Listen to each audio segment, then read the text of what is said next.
Hello दोस्तों, स्वागत है आप सभी का आपके अपने YouTube चैनल पार्वती क्लासेस में। आज हम एक्सरसाइज 4.2 का क्वेश्चन नंबर 4, 5 और 6 सॉल्व करेंगे। देखते हैं क्वेश्चन नंबर 4 क्या बोल रहा है। बोलता है find two consecutive positive integers sum of which squares is 365। हमें दो ऐसे कंसेक्यूटिव पॉजिटिव इंटीजर्स बताने हैं जिनके स्क्वायर का सम 365 होगा। देखिए क्वेश्चन में बोला गया है consecutive positive integer. Positive integer हम किसे बोलते हैं? एक से लेकर इनफाइनाइट नंबर्स के बीच जितने भी नंबर्स आते हैं उन्हें हम बोलते हैं पॉजिटिव इंटीजर। और कंसेक्यूटिव का मतलब होता है लगातार। तो लगातार पॉजिटिव इंटीजर क्या हो जाएगा? लगातार से हमारा मतलब है जैसे 1 के बाद आपको पता है 2 आएगा, आप गिनती देखते हो, आपको पता है 3 के बाद 4 आएगा, 5 के बाद 6 आएगा, ना कि 5 के बाद 10 आएगा, 11 आएगा, ऐसा कुछ नहीं। लगातार यानी 1 के बाद 2 आता है, 3 के बाद 4, 5 के बाद 6, 6 के बाद 7, 7 के बाद 8, इस तरह से लगातार। अगर आप देखो लगातार वाले में किस तरह से आता है अगला नंबर, जैसे हमारा 1 है, ठीक है, हमें एक नंबर पता है 1। अब आप बताइए 1 के बाद वाला जो नंबर है वो कैसे आएगा? इसी 1 में हम 1 को ऐड कर देंगे, 2 हो गया, तो इसका अगला नंबर हो गया 2। उसी तरह हमें जानना है कि 3 के बाद वाला नंबर क्या है, 3 के बाद कौन सा नंबर आएगा, तो इसी 3 में हम 1 को ऐड कर देंगे तो हमारा इसका अगला नंबर आ जाएगा 4। सिमिलरली इसी 5 में हमने 1 को ऐड कर दिया तो हमारा अगला नंबर आ गया 6। ओके, तो ये सारे नंबर्स है। अगर मैं वेरिएबल में ले लूँ, सपोज हमारे पास एक नंबर है x, हम कैसे जानेंगे कि इसका अगला नंबर क्या होगा? इसका अगला नंबर जानने के लिए हम इसी x में 1 को ऐड कर देंगे, जो भी होगा इस x का अगला नंबर ही होगा। तो इसी चीज को हम मान कर चलेंगे 2 पॉजिटिव कंसेक्यूटिव इंटीजर्स। ओके, चलिए अब इसे सॉल्व करते हैं।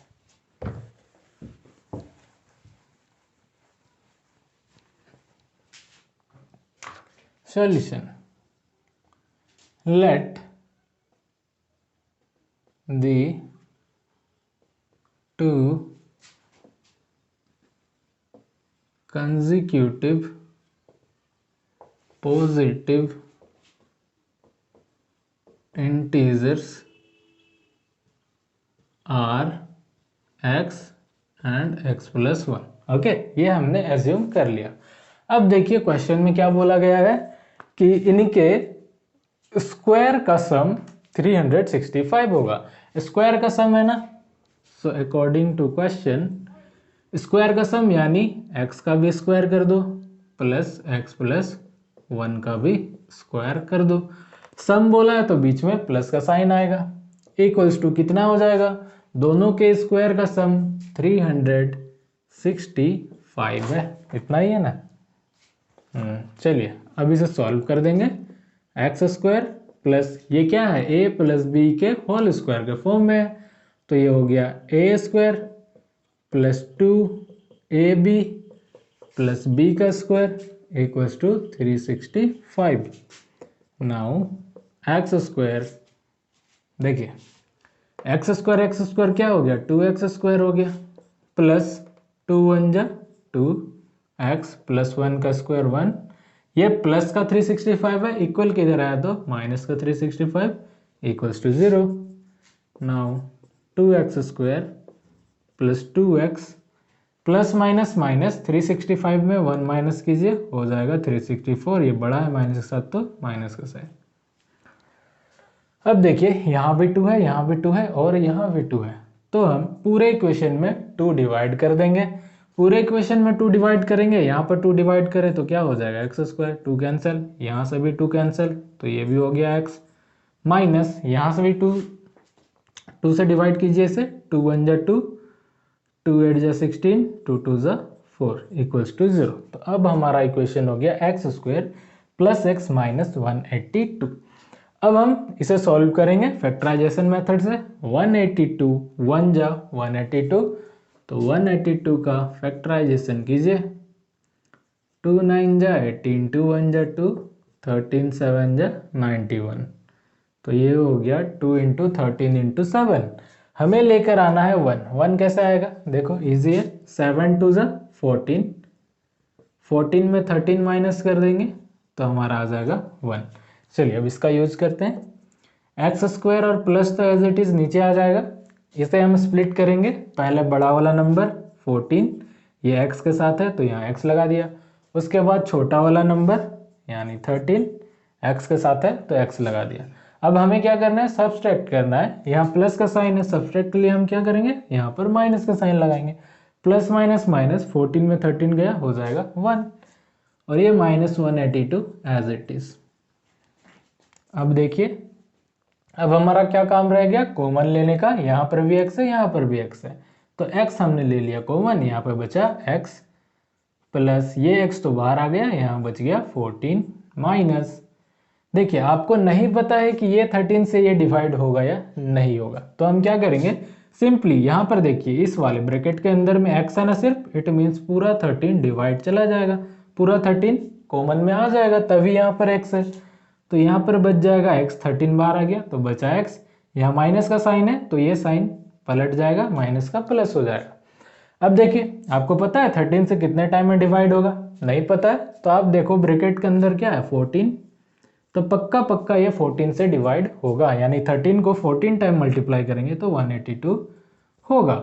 अगर आपको भरोसा नहीं होता है तो आप लोग फिर से मल्टीप्लाई करके भी देख लीजिएगा। अब देखिए x प्लस 14, इन दोनों को कॉमन ले लेंगे, यहाँ बच गया x और ये माइनस और ये 13 इक्वल्स टू 0। अब एक बार x प्लस 14 को 0 से कंपेयर कर लेते हैं, एक बार x माइनस 13 को 0 से कंपेयर कर लेते हैं, तो यहाँ से x का वैल्यू आ जाएगा माइनस का 14 और यहाँ से x का वैल्यू आ जाएगा प्लस का 13। अब क्वेश्चन में क्या बोला गया है, क्वेश्चन में बोला गया है पॉजिटिव इंटीजर। अब बताइए क्या माइनस का 14 एक पॉजिटिव इंटीजर है, नहीं है, ये तो माइनस का साइन है, तो ये तो x का वैल्यू हो नहीं सकता, इट मीन्स यही है हमारा x का वैल्यू। तो हम बोल सकते हैं दी, यहाँ पर लिखिएगा आप लोग, hence the two consecutive positive integers are, x के जगह क्या हो जाएगा 13 और x प्लस 1 की जगह हो जाएगा 13 प्लस 1 यानी कि 14, and this is the answer. Okay, चलिए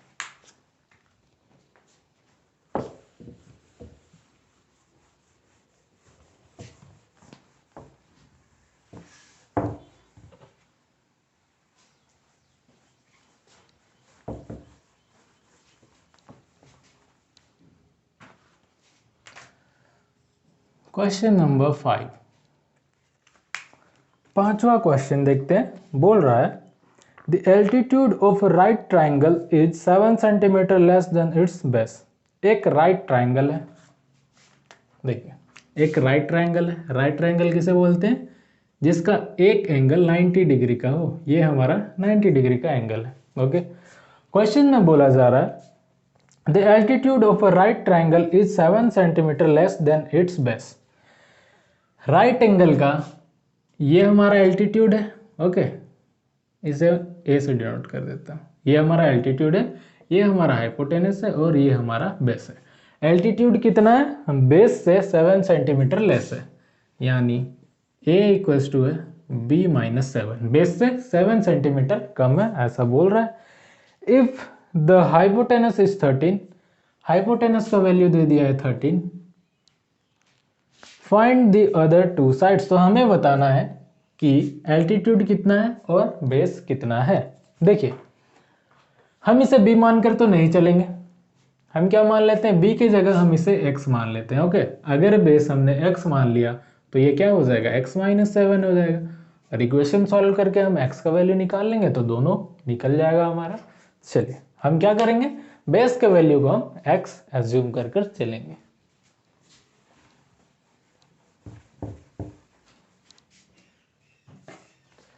Let the base of right angle triangle is equals to x centimetre, centimetre नहीं छोड़ो, हाँ सेंटीमीटर में दिया है ना, तो यहाँ पर ले लेते हैं एक्स सेंटीमीटर। ओके, लेंथ है तो सेंटीमीटर में। अब देखिए रिलेशन क्या दिया गया है कि हमारा जो एल्टीट्यूड है, then the altitude of right angle triangle equals to, altitude के लिए क्या बोला गया, बेस से, बेस है हमारा एक्स, 7 कम है, बेस से 7 सेंटीमीटर कम है, ये बोला गया है। तो ये हो गया हमारा एल्टीट्यूड। और हाइपोटेनस हमें दे के रखा है, हाइपोटेनस हमें दे के रखा है जो कि है 13 सेंटीमीटर। ओके, चलिए अब आपको पता होगा पाइथागोरस थ्योरम। पाइथागोरस थ्योरम क्या होता है, hypotenuse square equals to length square plus base square. चलो लगा देते हैं यहाँ पे, बाय पाइथागोरस थ्योरम क्या होता है, हाइपोटेनस का स्क्वायर इक्वल्स टू लेंथ का स्क्वायर बोलो,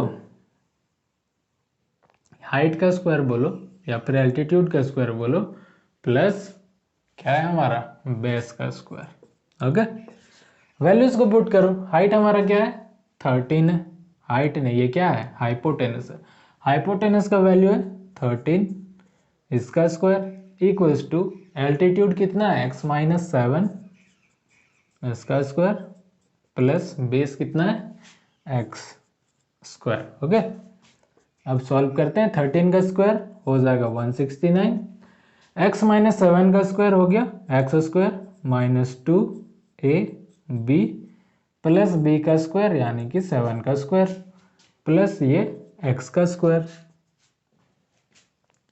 ये हो गया 169 equals to x square minus 2 7 जा 14 और ये x प्लस 7 का स्क्वायर 49 प्लस ये एक्स स्क्वायर। चलिए ये हो गया 169 equals to x square plus x square, क्या हो जाएगा 2x स्क्वायर, यह है माइनस 14x प्लस 49। अब इस 169 को इक्वल के इधर ले आएंगे तो ये हो जाएगा 2x square minus 14x plus 49, देखिए ये प्लस का है ना, इधर आएगा तो माइनस का 169 हो जाएगा इक्वल्स टू 0। चलिए अब सॉल्व करते हैं, 2x square minus 14x plus minus minus, 9 में 9 0, 6 में 4 2 और ये 1, ये बड़ा है माइनस के साथ है तो यहाँ माइनस का साइन इक्वल्स टू 0। अब देखिए यहाँ भी 2 है, यहाँ भी 2 है, यहाँ भी 2 है, तो 2 से डिवाइड कर दीजिए पूरे इक्वेशन को, तो ये हो गया एक्स स्क्वायर माइनस ये हो गया 7x माइनस ये हो गया 2 6 12 यानी कि 60।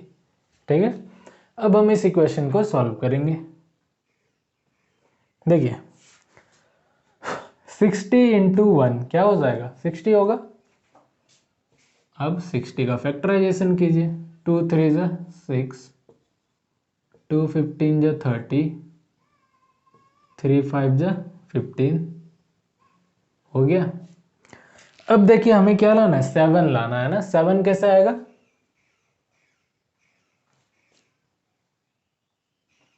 हाँ देखिए 2 2 जा 4, 4 3 जा 12, 12 माइनस 5 क्या हो जाएगा 7 हो जाएगा, इजी है। चलिए सॉल्व कहाँ करें, यहीं पे करता हूँ। ओके, ये हो जाएगा x square as it is, ये माइनस का sign as it is, 7x को हम स्प्लिट करेंगे 12x और 5x में, यहाँ कौन सा साइन आएगा हमें करना है सब्सट्रैक्ट, सब्सट्रैक्ट करने के लिए देखिए यहाँ माइनस का साइन है तो यहाँ प्लस का साइन लगाना होगा, यहाँ माइनस का साइन है तो यहाँ प्लस का साइन लगेगा, तभी माइनस प्लस माइनस और 12 में 5 माइनस करेंगे आ जाएगा 7। उसके बाद ये माइनस का 60 as it is equals to 0। अब सॉल्व कर दे इसे, कॉमन ले ले यहाँ से, यहाँ पर x कॉमन आ जाएगा तो ये हो गया x माइनस यहाँ बच गया 12 प्लस देखिए 5 कॉमन आ रहा है 5 ले लीजिए, यहाँ बच रहा है x माइनस 5 12 जा 60 इक्वल्स टू 0। अब यहाँ भी x माइनस 12, यहाँ भी x माइनस 12, तो इसे हम कॉमन ले लेंगे। यहाँ बचा x प्लस ये 5 इक्वल्स टू 0। अब एक बार x माइनस 12 को 0 से कंपेयर कीजिए, एक बार x प्लस 5 को। तो यहाँ से x का वैल्यू आ रहा है 12 और यहाँ से x का वैल्यू आ रहा है माइनस का 5। अब आप बताइए, क्या कोई भी लेंथ माइनस में होता है? अगर मैं आपको बोलूं कि बताइए इस मार्कर का लेंथ क्या है, आप स्केल से इसे मेजर करोगे तो आप कभी माइनस में लेके आ सकते हो क्या? इसका लेंथ को नहीं ला सकते हो। तो लेंथ कभी भी माइनस में नहीं होता है। इट मीन्स ये वाला वैल्यू तो हमारा होगा नहीं, तो x का वैल्यू हम ले लेंगे 12। अब देखिए, हमने मान रखा है बेस को x सेंटीमीटर, तो बेस आ गया हमारा 12 सेंटीमीटर। ओके, एल्टीट्यूड कितना हो जाएगा? x माइनस 7 यानी 12 माइनस 7 इक्वल्स टू 5 सेंटीमीटर। यही हमें निकालना था। This is the answer.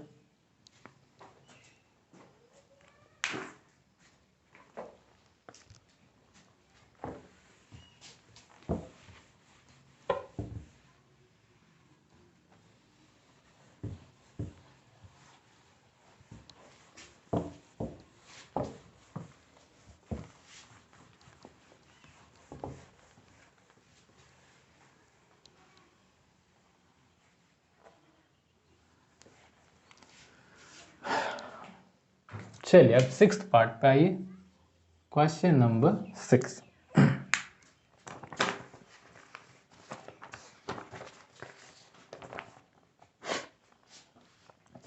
बोला जा रहा है, a cottage industry produces a certain number of pottery articles in a day. Pottery articles का मतलब होता है बर्तन, ठीक है। तो एक कॉटेज इंडस्ट्री है जो एक दिन में एक सर्टेन अमाउंट ऑफ बर्तन बनाता है, या बोलो पोट्री आर्टिकल्स बनाता है। It was observed on a particular day, एक दिन देखा गया, that the cost of production of each article was 3 more than twice the number of articles produced on that day।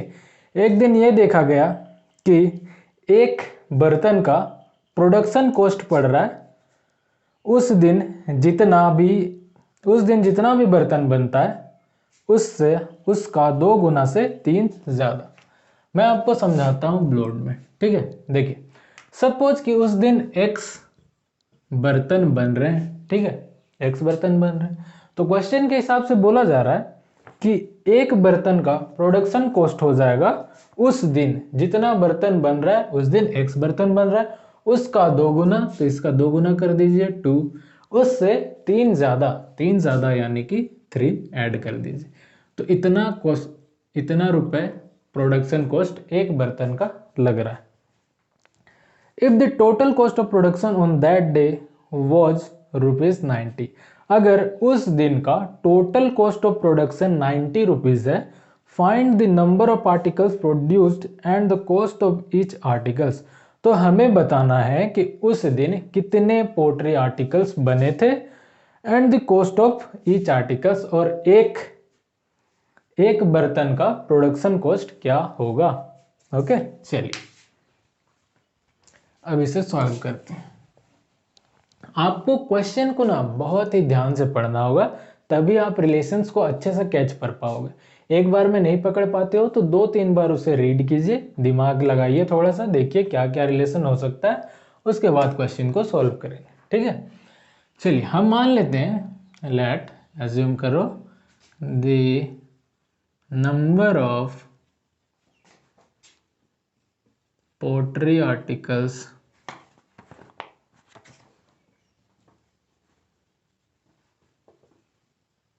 produced in a day is equals to x। ठीक है, हमने मान लिया कि एक दिन में x बर्तन बनते हैं। देन यहां से आपको रिलेशन मिल जाएगा उसके प्रोडक्शन कॉस्ट का। Then the production cost of one pottery article is equals to, क्या बोला गया है, कि उस दिन जितने भी बर्तन बने हैं, कितने बने हैं उस दिन x बर्तन बने हैं, उनका 2 गुना, ठीक है 2 गुना यानी 2 से मल्टीप्लाई कर दिया, 2 गुने से 3 ज़्यादा, 2 गुने से 3 ज़्यादा कर दिया, तो इतने रुपए लग रहे हैं। ठीक है, चलिए उसके बाद आगे क्या बोला है कि उस दिन का टोटल प्रोडक्शन कॉस्ट रुपीज़ है 90 रुपीज़। 90 रुपीज़ उस दिन बनने का खर्चा लग रहा है, बर्तन बनाने में उतना खर्चा पैसा हो रहा है। अब अगर मैं आपको बोलूं कि एक पेन को बनाने में 5 रुपए लगते हैं, तो बताइए 10 पेन को बनाने में कितने रुपए लगेंगे। आप बोलिएगा सर 5 को 10 से मल्टीप्लाई कीजिए यानी कि 50 रुपीज़ लगेगा। ये तो सिंपल सा मैथ है। वैसे ही एक बर्तन बनाने में ये क्या हो जाएगा, इसे थोड़ा सॉल्व कर देता हूँ, ठीक है। ये हो जाएगा 2x + 3। ओके, तो एक बर्तन बनाने में 2x + 3 रुपए लग रहे हैं, तो बोलिए x बर्तन बनाने में कितने लगेंगे। दोनों को मल्टीप्लाई कर देंगे, x × 2x + 3। So according to question हम बोल सकते हैं x × x क्या है 2x + 3 = अब जितने पैसे खर्च हो रहे हैं वो हमें दे दिया गया है कि इन टोटल बर्तन को बनाने में 90 रुपीज़ लग रहा है, ये हमें क्वेश्चन में दिया गया है। अब हम इसे सॉल्व करेंगे, ये हो जाएगा 2x² + x × 3 3x = 90। अब इस 90 को इधर ले आए तो ये हो गया 2x² + 3x - 90 = 0। ओके, अब 90 का हम क्या करेंगे, 90 का नहीं, चलिए इक्वेशन को सॉल्व करना है। 90 × 2 x² के कोफिशिएंट के साथ मल्टीप्लाई करते हैं। सो 90 × 2 क्या हो गया 180। 180 का फैक्टराइजेशन कीजिए, 2 9 = 18, 2 45 = 5 9 = और ये 3 3 = अब लाना है हमें 3। 3 कैसे आएगा, 5 2 = 10,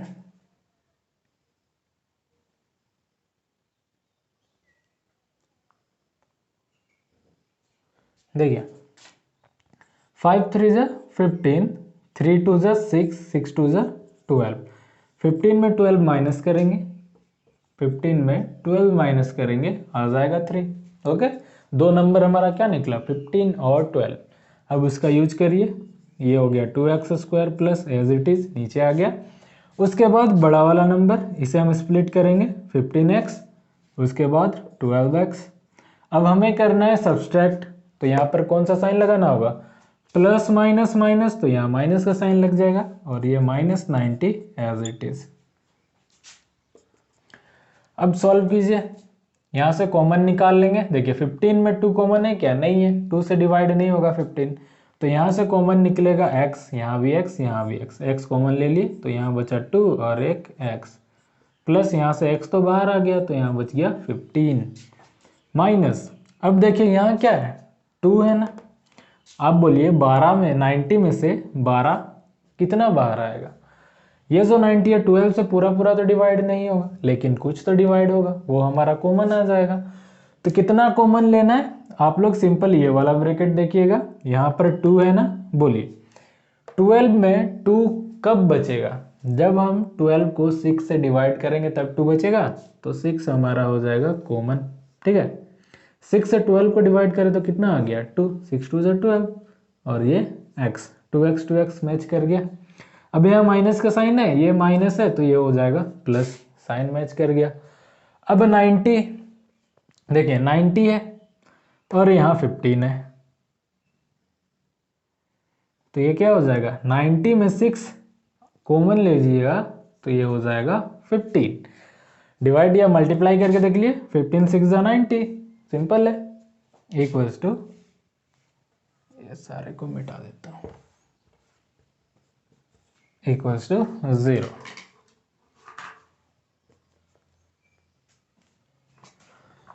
नाउ ये हो गया 2x + 15 और ये हो गया x - 6।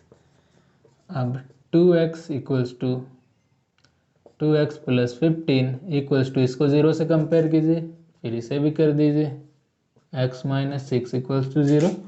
यहाँ से x का वैल्यू निकालेंगे, प्लस का 15 इधर आया तो माइनस का 15, मल्टीप्लाई में, इक्वल किधर आएगा तो डिवाइड में। यहाँ है x माइनस 6, इधर आया तो प्लस का 6। अब देखिए हमें क्या बताना है, हमें दो चीजें बतानी है ना। हमें बताना है प्रोडक्शन कॉस्ट और नंबर ऑफ आर्टिकल्स। देखिए x का वैल्यू हम कौन सा लें, ये वाला लें कि ये वाला लें। यह फ्रैक्शन में ऊपर से माइनस में। अगर मैं आपको बोलूं भैया मुझे संतरे ला कर दो, तो आप चाहे 1 लाओगे, 2 लाओगे, 3 लाओगे, 4 लाओगे। अब बताओ जीरो से नीचे ला सकते हो क्या, नेगेटिव में आएगा ही नहीं, सिंपल सा बात है।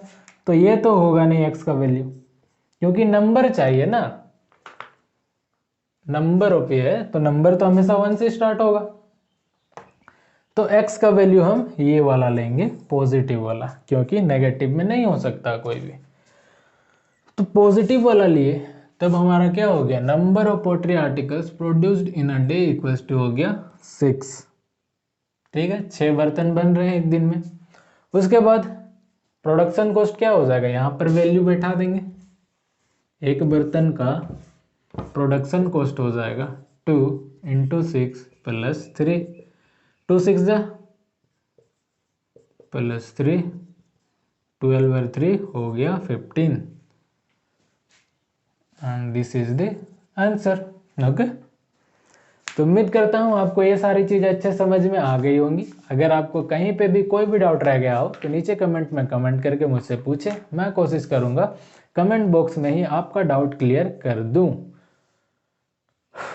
ओके, अगर वीडियो पसंद आया हो तो वीडियो को लाइक करें, ज़्यादा से ज़्यादा अपने क्लासमेट्स के साथ शेयर करें ताकि वीडियो चल जाए, मेरे भी चैनल चल जाए।